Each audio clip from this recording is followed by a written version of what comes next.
Alors, chers amis, maintenant prendre la parole après les images qu'on vient de voir, ben, on est déjà un peu touché. Hein? Eh bien, chers frères et sœurs, voilà, c'est un pays, Madagascar, très accueillant, formidable, que je connais depuis 1970. 1970, j'étais déjà dans ce pays. J'avais 22 ans. On était beaucoup plus jeunes tous. Hein? J'y croyais à l'époque qu'on va changer le monde. Je croyais à l'époque qu'on va vraiment... que cette pauvreté qu'on vient de voir là, ce sont des images d'il y a un an peut-être, hein, d'Arte là, et que ces images, ils vont disparaître. Eh bien, voilà, 55 ans plus tard, ça existe toujours. Ça existe toujours. Et face à ce drame, et bon, nous, à un moment donné, nous nous sommes révoltés. On s'est soulevé. Et on a commencé à une aventure humaine que tout le monde disait impossible. Impossible.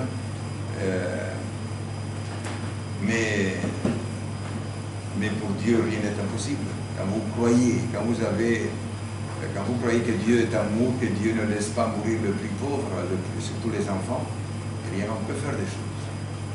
Et il y a 36 ans, nous avons commencé à la décharge de Tananarive cette aventure que je n'y croyais pas que ça va devenir une œuvre aussi importante. Je n'y croyais pas.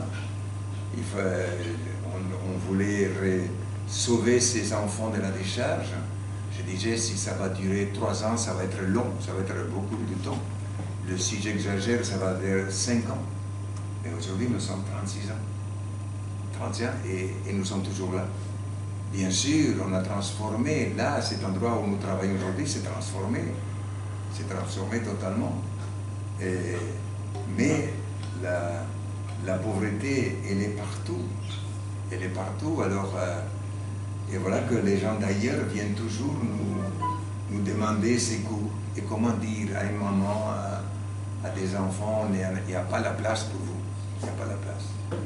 Je disais souvent, comme une boutade, hein, si Dieu existe, et si vous croyez en Dieu, vous devez toujours trouver une place pour les plus pauvres.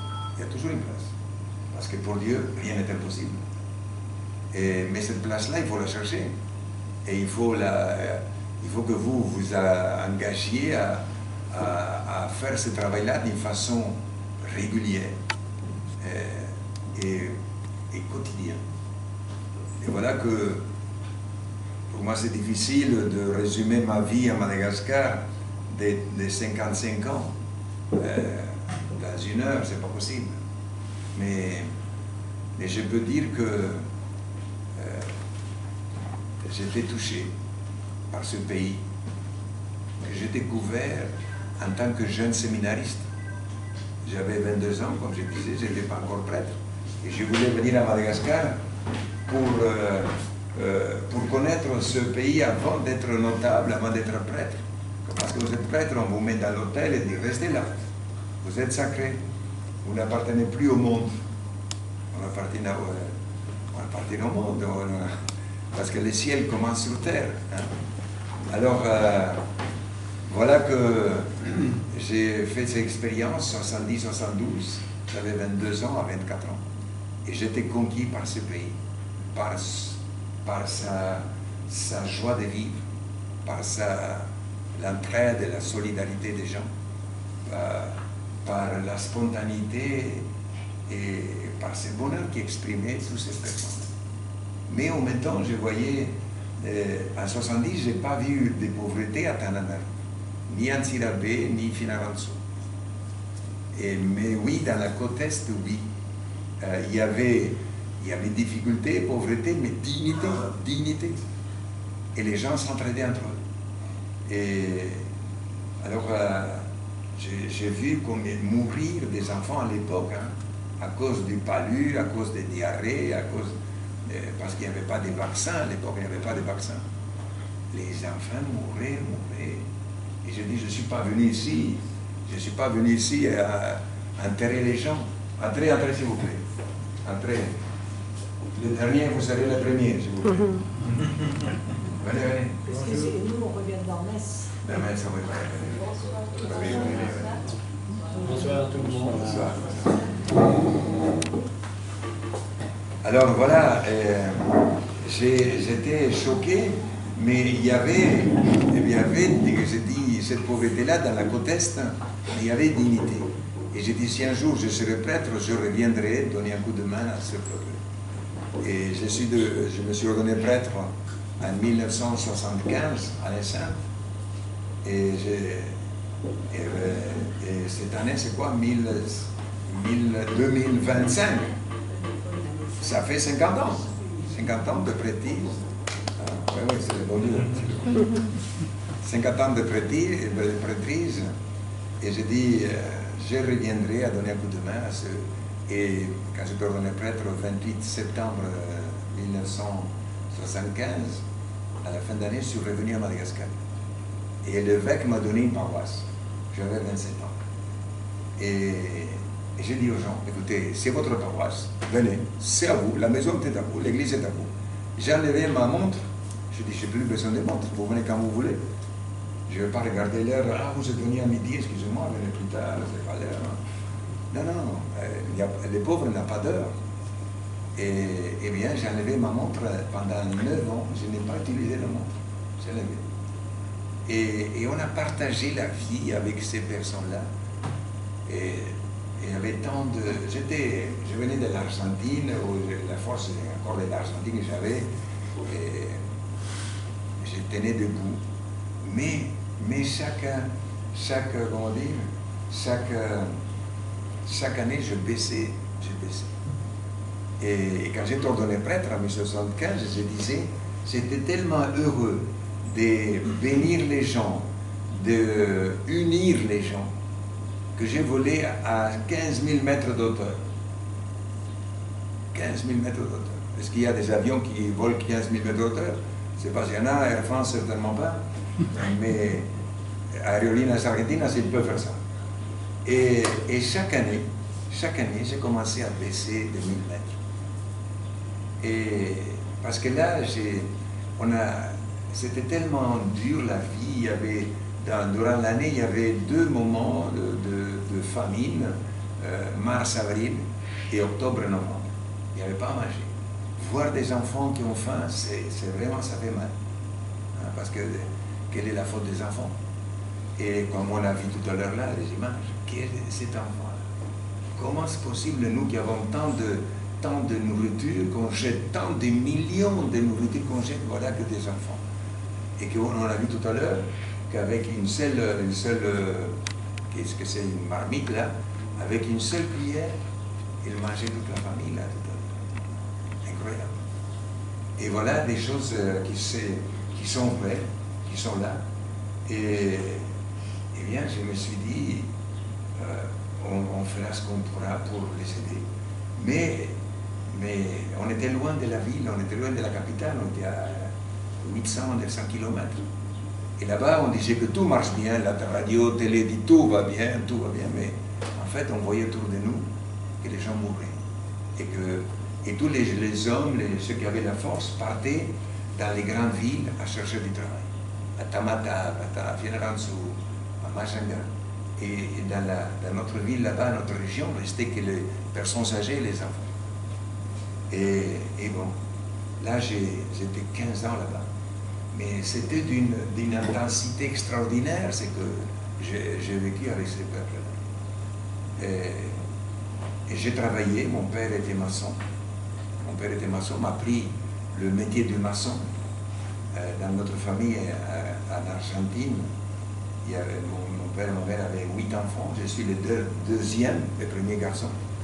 Et mon père, à l'époque, quand j'avais 10 ans, m'a dit, hé, petit Pierre, viens au chantier, tu vas aider tes frères et sœurs. Heureusement que l'UNICEF n'était pas là pour dire à mon père, mais comment vous allez amener un enfant au chantier? Heureusement, vous êtes en train de me filmer, mais c'est vrai comme ça, c'est vrai. Et si mon père ne m'aurait pas appris ce métier-là, je ne travaillais pas, j'aidais mes frères et sœurs, j'aidais mon père et ma mère. Et en plus, j'ai appris un métier. J'ai appris un métier qui m'a aidé jusqu'à maintenant. Et là où je mets l'œil, je ne sais pas comment s'appelle la ville ici, Nîmes. Est-ce qu'il y a un maire ici? Il y a un maire. Il doit y avoir un maire ici, non? Oui. Si le maire sait que je suis ici, je suis sûr qu'il m'embauche pour créer du travail dans la ville. Parce que là où je mets l'œil, je vois du travail. Mais quand on travaille, les gens veulent aussi qu'il y ait une aide ou un petit salaire. Et voilà, avec mes frères, et au début, ils disaient non, les blancs ne travaillent pas. Je dis, attends mon frère, tu travailles avec ta truelle, ta bêche et moi avec la mienne. Et voilà, c'est quelque chose habitué. Et bon, et après, bon, j'allais chez les gens m'invitaient à manger chez eux, à boire du café, du thé. Je ne sais pas ce que je buvais, parce qu'il n'y avait pas d'eau, l'eau était contaminée, et de l'eau de rizière était contaminée. Et souvent, on n'a pas bu l'eau, et je buvais ça. Et pendant ces 15 ans, j'avais 7 genres de parasites dans mon estomac, 7 genres de parasites. Et pas tous en même temps, c'est nécessairement. Mais j'ai diminué des forces. J'ai diminué des forces. Et en 14, 13, 12, 11, 10, 9, 8, 7, 6, 5, 4, 3, 2, 0. J'ai touché terre. J'ai touché terre. Et j'ai dit, je ne peux plus être debout, je pars. Pour partir, j'ai dit, j'avais le droit de demander une année sabbatique. J'étais déjà 15 ans à Madagascar, après 10 ans, j'avais le droit de l'année sabbatique. Et j'ai dit, je ne reviens plus. Je l'ai gardé pour moi-même. Et bon, ma communauté des 100 médecins d'épaule cherchait un éducateur à la capitale pour s'occuper des futurs prêtres de la congrégation 100 médecins d'épaule. Et ils m'ont choisi. J'ai dit, attendez, d'abord je suis malade, après je demande une année sabbatique, et je suis fatigué. Bon, il dit, si tu es malade, on va te guérir, et ton année sabbatique, il peut attendre, et si tu es fatigué, bon, tu te reposeras un peu aussi. En plus, tu as fait un vœu d'obéissance, on te demande un service pour 3 ans. Et j'ai accepté. Et le fait d'avoir accepté ces nouvelles charges dans la capitale, une semaine plus tard, une personne avait besoin d'un prêtre, et ils m'ont demandé, je suis allé avec quelqu'un qui m'a mené. Je ne savais pas que je vais passer à travers la décharge. Et quand j'ai vu cette décharge avec des centaines d'enfants qui étaient là-dessus, qui se bagarraient les ordures avec des animaux qui étaient là, je suis resté pétrifié. J'ai subi un électrochoc. J'ai dit, mais c'est vrai ce que je vois.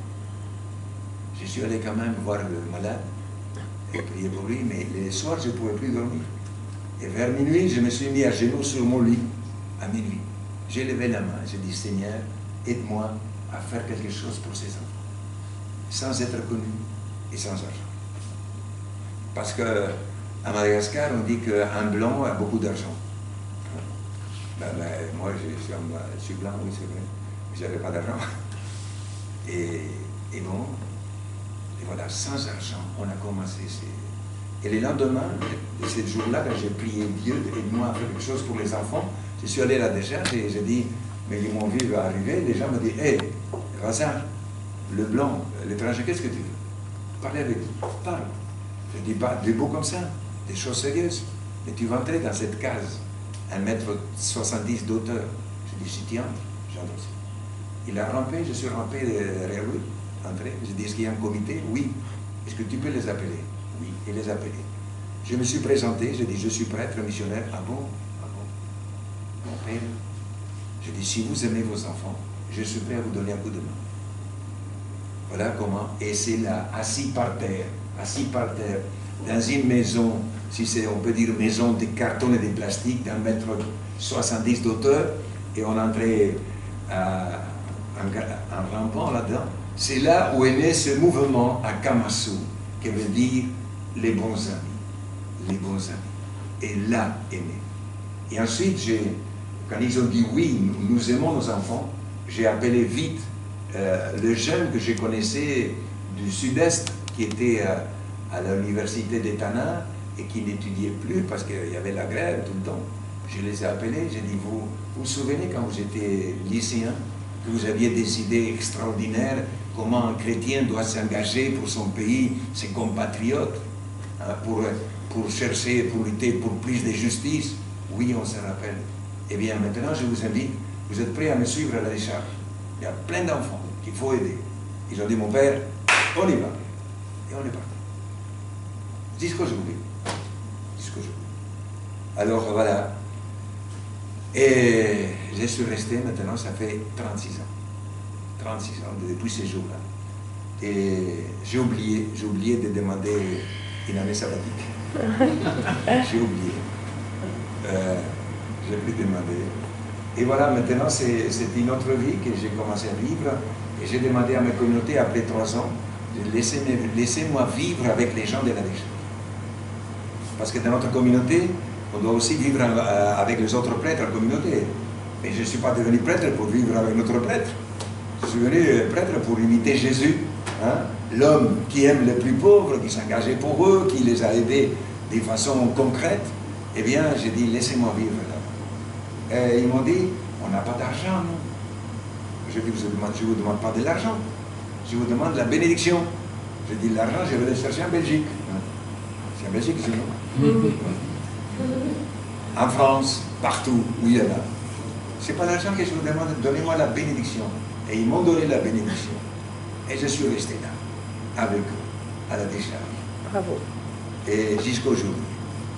Non, bravo, c'est l'Esprit Saint, c'est l'esprit de l'Évangile qui m'a habité et que je voulais vivre avec mes frères.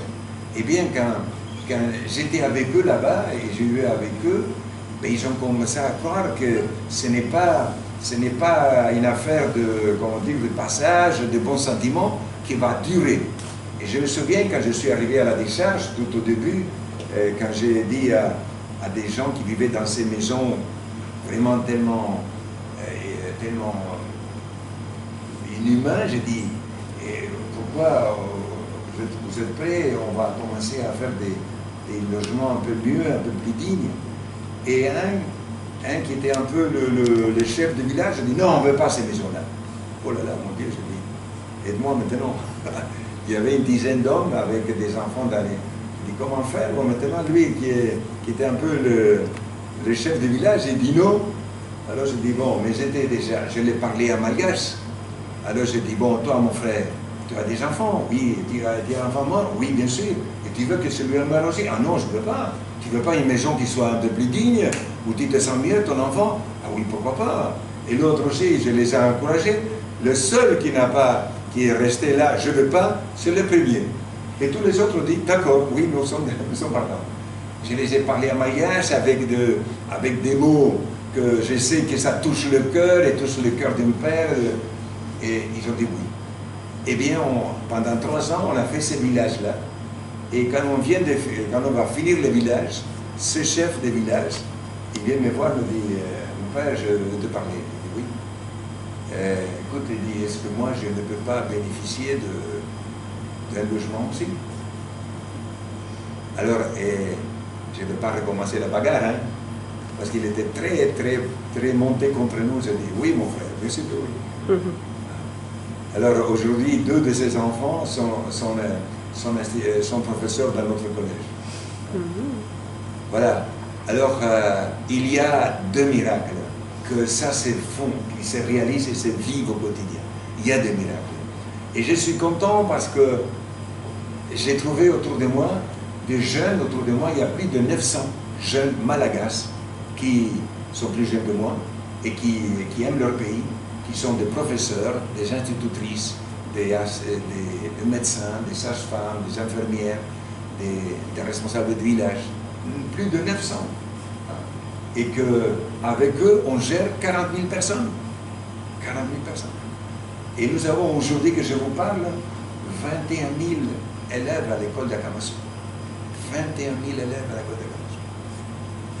12 000 enfants qui font 12 000 enfants qui font la cantine à Kamasou. 12 000 enfants. Nous devons acheter toutes les semaines 11 tonnes de riz. C'est pas 11 tonnes, c'est pas 11 kilos, hein, tonnes. Je pense que quand vous allez au marché, vous ne dites pas donnez-moi une tonne de riz. Là. Vous dites donnez-moi un kilo, 2 kilos, mais eh bien, plus les légumes, plus les huiles, plus les bois brûlés, tout cela. Eh bien, ça, c'est devenu vraiment quelque chose de grand, d'important. Et je ne panique plus. J'ai paniqué les premières années, je ne panique plus maintenant. Parce que les gens viennent tout seuls nous voir maintenant, même là-bas. Je vous viens voir ici, hein, parce qu'on m'invite, hein, l'association des enfants de Madagascar qui m'invite. Hein, je viens donner un coup de main, parce qu'il faut aider les enfants. Et je suis content qu'ils agissent dans le sud de Madagascar, où il y a tant de besoins, tant de besoins. Et voilà, cette œuvre-là grandit, et on me demande toujours, de 36 ans, je vous dis que c'est 36 ans que nous sommes là avec à Kamasou, et dès la 3e année, des gens qui pensaient être rusés, ou pensaient être très intelligents, me disent, père, attends, j'ai une question à te poser. Je dis, oui, mon frère, vas-y. Mais il dit, mais est-ce que tu as pensé un peu à la pérennité du travail? C'est quoi la pérennité? Tu as pensé qu'est-ce que ça va devenir à Kamasou plus tard? Tu as pensé comment ça va évoluer plus tard? Bah, je dis un peu, hein, un tout petit peu. Et un peu beaucoup aussi. Parce que vous pensez qu'un travail comme ça se fait comme ça à la légère, chers amis, et quelqu'un qui n'a rien donné et qui vient me questionner comme ça. Alors là, je sors aussi mon artillerie, hein.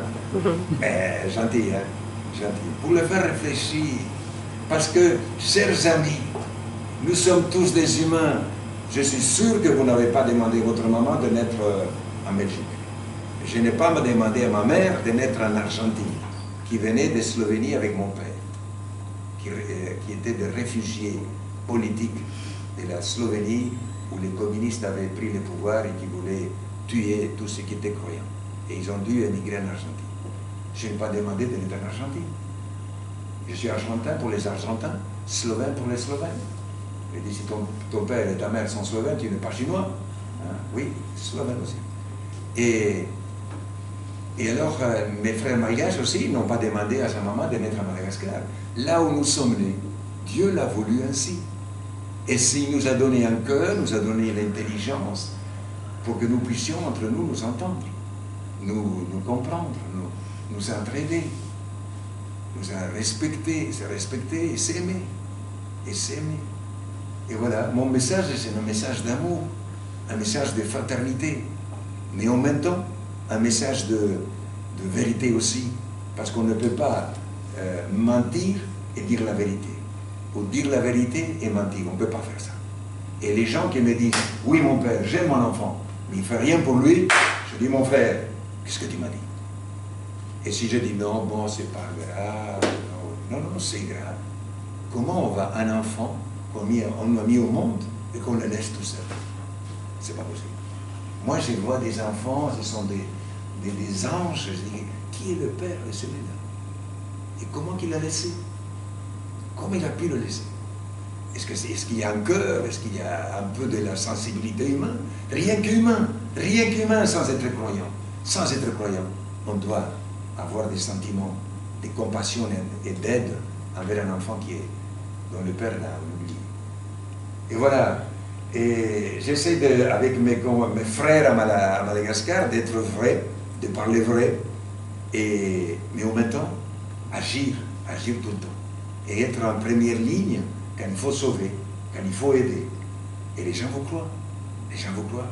Nous avons réveillé et institué aussi dans notre communauté une grande confiance.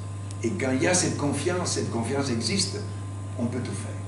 On peut tout faire. Et quand il n'y a pas de confiance, on ne peut rien faire. Vous vous réunissez, tout le monde est d'accord, et puis on commence à travailler quand? Demain. À quelle heure? À 8 heures. Il n'y a personne. Tout le monde a oublié. Et nous, on dit ça, on est là, à hauteur. Et on était toujours là. Et les gens, ils ont compris et dit, ce n'est pas de sentiment, ce n'est pas une chose de une fois et plus jamais, mais c'est toujours là. Et c'est à cause de cela qu'ils m'ont cru. Et j'ai dit à une de mes soeurs ici, rappelez-moi, une fois j'étais un samedi comme aujourd'hui, j'étais là en train de lire la parole de dimanche, la parole de Dieu. J'avais mon pantalon, j'étais assis, et mon pantalon était un peu haut comme ça. Et il voyait, et une jeune fille vient s'asseoir là à côté, et il me dit, mon père, j'ai dit, qu'est-ce qui t'arrive? Mon père, j'ai dit, qu'est-ce qui te parle? Mon père, mais parle, j'ai dit, qu'est-ce que c'est? Mais mon père, il m'a dit mon pied blanc comme le yogourt. Il m'a dit, mais on dirait que tu es un blanc. La fille m'a dit, on dirait que tu es un blanc. Wacha vaza, non, oui, c'est mon père. Il n'a pas dit, tu es un blanc.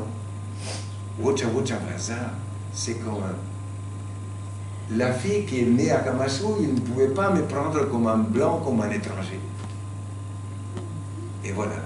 Et c'est ça, c'est la nouvelle confiance qu'on a instituée entre les enfants. Et quand les enfants me voient dans la rue, les enfants, les petits, ils disent, maman, voilà le père. Ils crient, hein, pas comme ça. Maman, voilà le père. Ceux qui ont 18 ans, ben, ils regardent derrière et disent, il est déjà passé. Voilà, les enfants, c'est la spontanéité même, la joie même de vivre qui vient vers vous, et c'est à cause d'eux que je suis resté à Madagascar. 55 ans. Et il n'y a pas longtemps, pour la messe chrismale, il y avait à Tana, il y avait 305 prêtres dans cette messe. Et j'étais le seul, dans cette messe, j'étais le seul prêtre missionnaire. Et je me suis dit, qu'est-ce que je fais ici? 304 prêtres malagasy. Moi, j'étais le seul prêtre vaïni missionnaire. Et je suis resté à cause des enfants. Voilà. Alors, les gens qui me demandent souvent comment prévoir l'avenir, où est la relève. La relève, vous voyez, parmi les 950 et quelques coéquipiers autour de moi, la moitié, ce sont déjà des professeurs et des institutrices qui sont des enfants de la décharge ou de la rue. Quand ils avaient 10 ans, aujourd'hui, ils ont 46 ans. Quand ils avaient 5 ans, aujourd'hui, ils ont 41 ans. Ils ont déjà marié, ils ont des enfants. La relève est là. Ça veut dire qu'il y a déjà 500 jeunes à Kamassou qui sont aujourd'hui les éducateurs de ces petits frères et sœurs. Et bien, alors, voilà, la relève, comment on prépare la relève, c'est en donnant l'exemple. Je ne peux pas prendre quelqu'un par le cou et dire hey, fais ça, non, non. Et il faut donner l'exemple, et être vrai, et avoir compassion, avoir la sensibilité d'écouter un pauvre, Et si je dis souvent à mon équipe, les jours que l'on n'aura plus le temps d'écouter un pauvre, sachez que c'est le début de la descente. Quand on n'a plus de temps, on est pressé pour aller où? On est pressé à aller où? Si il y a un pauvre là qui t'attend, qui veut te parler, dit non, j'ai pas de temps. Aujourd'hui, maintenant, puisque j'ai autant de personnes qui travaillent autour de moi, je dis aussi à d'autres, reçois. Et je dis souvent que mon bureau, c'est la rue. Si je vois quelqu'un qui me dit, moi, il me trouve au milieu de la rue, de la village, et je vois un problème là, j'appelle vite quelqu'un qui passe, et un responsable dit, viens, là, ce problème-là, il faut le résoudre maintenant. Je ne veux pas lui donner un rendez-vous demain à mon bureau à 9h. On résout le problème tout de suite. Alors nous avons pris on a raccourci tous les chemins. Vraiment, je vous assure que j'avais un peu mal à des réunions. Et on a fini, quand c'est la prochaine, et c'est où, et qu'est-ce qu'on va parler, et toujours la même chose. Eh bien, j'en ai marre de tout cela. Et on a commencé à agir. Et en agissant, on réfléchit aussi avec l'équipe. On réfléchit. Et voilà, et ça marche, chers amis, ça marche. Et ils m'ont dit, mais où est-ce que vous trouvez l'argent? J'ai dit, c'est le bon Dieu. Ah bon, le bon Dieu, il a de l'argent. Bon, j'ai dit, lui, il n'a pas, mais il nous envoie des gens qui en ont et qui nous partagent et qui nous font confiance. Alors voilà, chers amis, c'est une vraie histoire qui se réalise aujourd'hui. Il y a quelques mois, un monsieur qui est venu, il m'a reconnu à 30 mètres dans le village. Je dis, Père Pedro, je dis, qu'est-ce que vous avez, monsieur? Parce qu'il criait un peu. Père Pedro, je dis, qu'est-ce que vous avez, monsieur? Vous n'avez pas dit la vérité. Je dis, quelle vérité, monsieur? Toute la vérité. Mais c'est quoi toute la vérité? Il dit, l'ampleur. L'ampleur. Je dis, mon frère, maintenant tu as vu, c'est toi de témoigner. Tu as vu, témoigne. Je ne peux pas aller à la télé, à la radio, et nous vanter ce qu'on a fait. C'est pas ça. Non, tout ce qu'on a fait, c'est tellement peu. Mais une grosse goutte, pour les responsables de l'État, une grosse goutte dans la tête. Dans la tête. Mais j'essaie de réveiller dans mes frères, les humains, de tous les pays, de toutes les races, de toutes les latitudes. Oui, nous sommes des humains. Si nous sommes des adultes, des humains, nous avons aussi un devoir envers tous ceux qui vivent avec des centimes d'euros par jour, et qui mangent une fois par jour. Et de la nourriture, il existe sur Terre, il existe. Maintenant, je dis souvent à des gens, si vous êtes quelquefois déçus de quelqu'un qui vous a trompé, qui a détourné de l'argent, ne dites jamais, je ne veux plus aider. Aider, il faut toujours aider, mais cherchez un autre.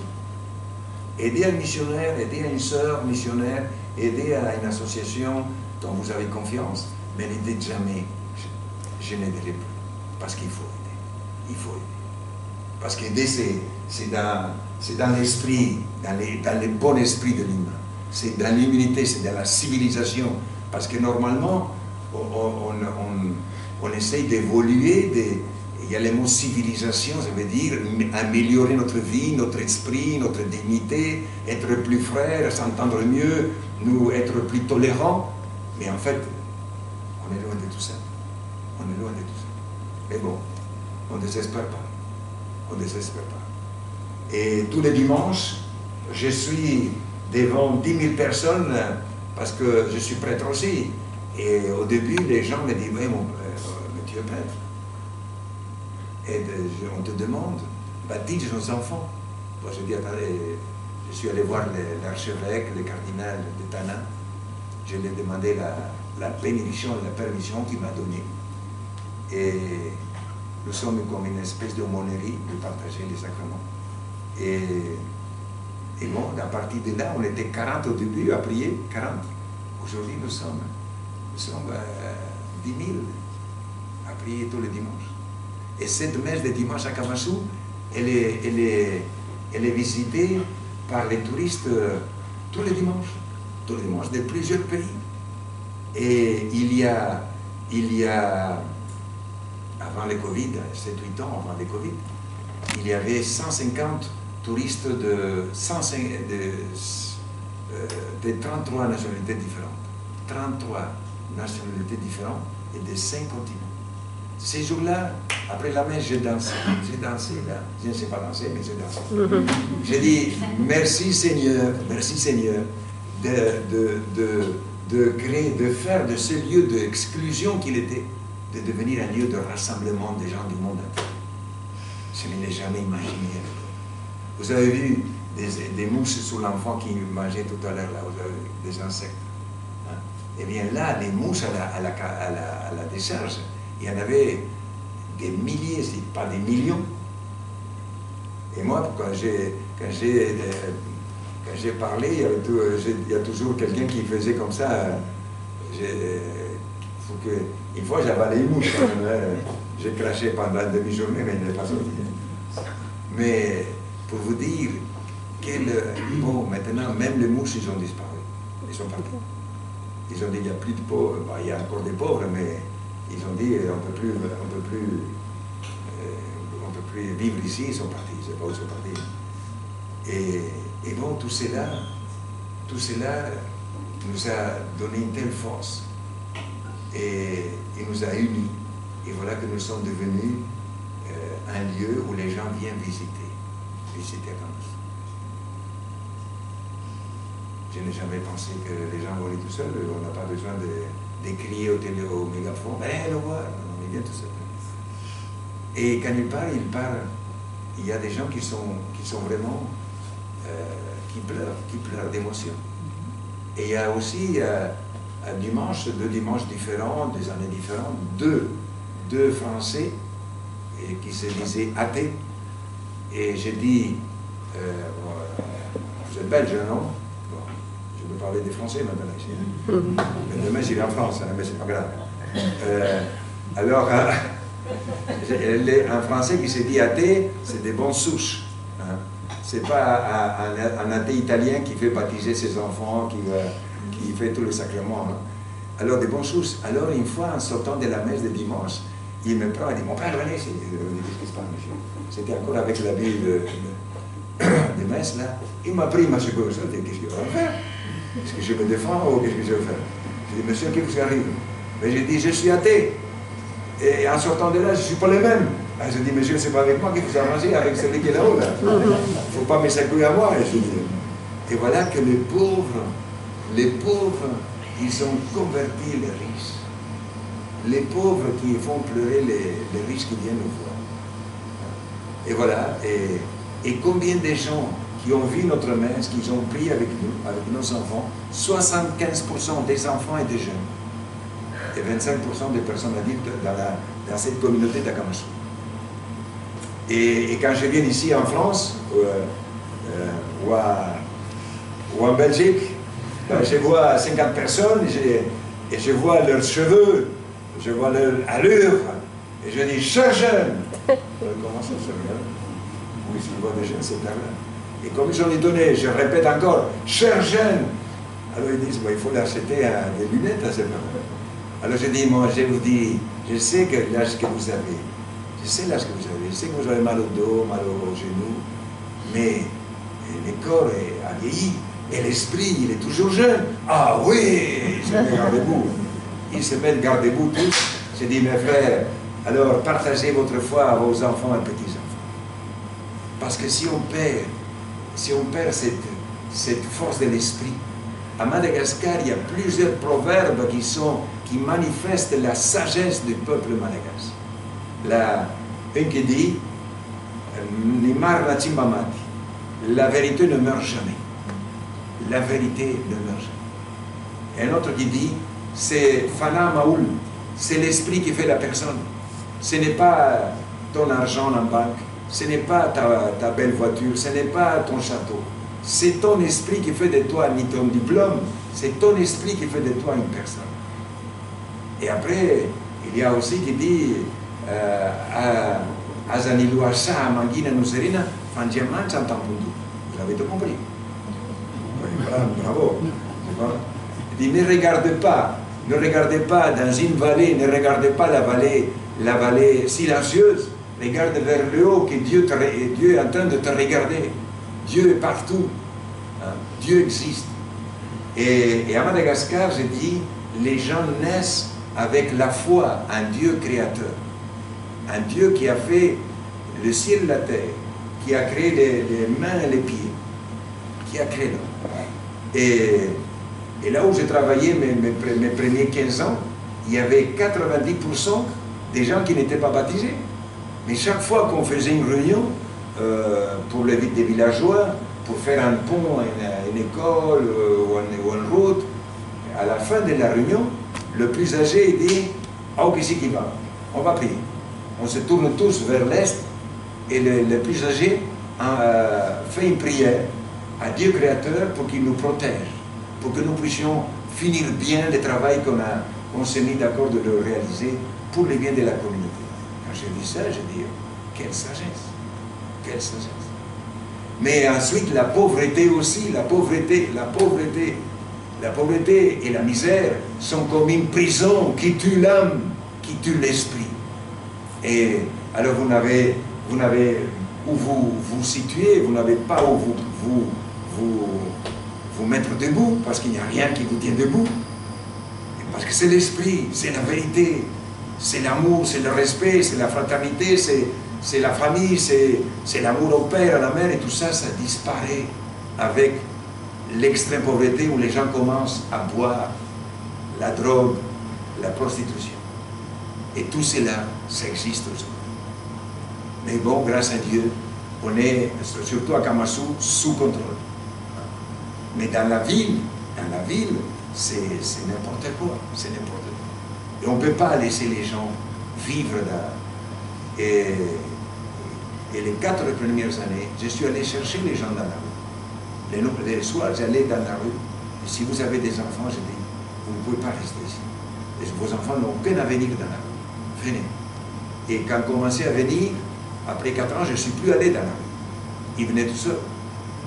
Et nous les disons, d'accord, tu veux venir chez nous, tu veux faire partie de la communauté d'Akamasu, les bons amis. Eh bien, nous te demandons 3 choses. Tu dois travailler, tu dois scolariser les enfants, et tu dois accepter la discipline, les dînes. Dînes, ça veut dire une loi, que ce sont eux-mêmes qui l'ont créée, à main levée, pour vivre ensemble. Si tu dis oui à ces 3 choses-là, tu peux rester. Parce que si tu travailles, nous allons vaincre la pauvreté.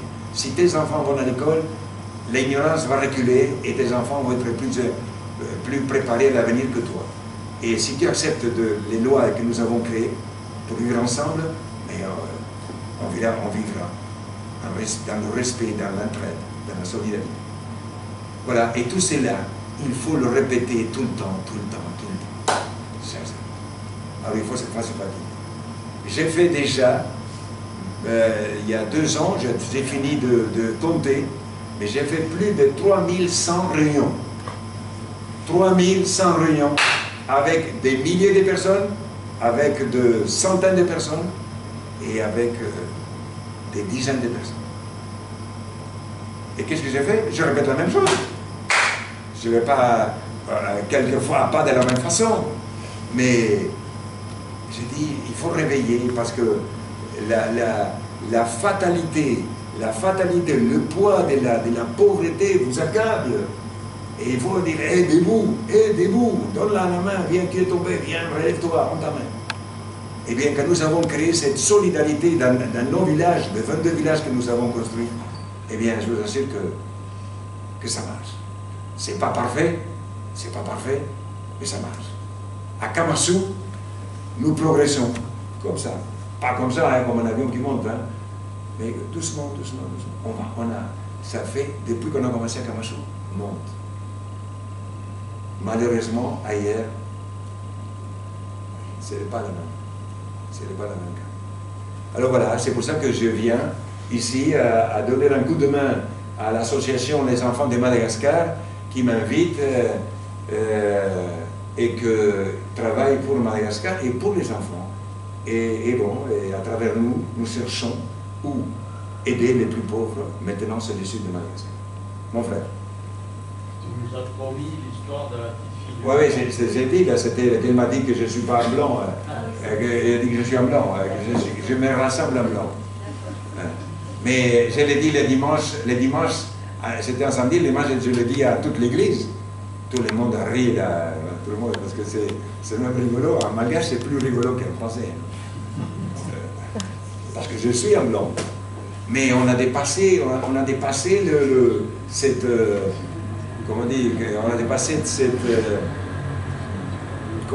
différence.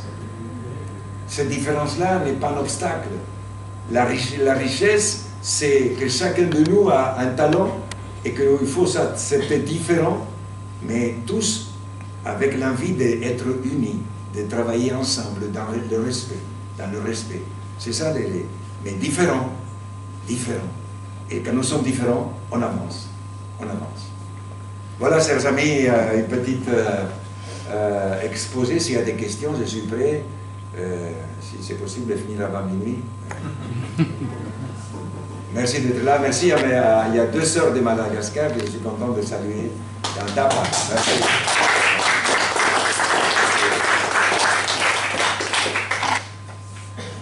Voilà, chers amis,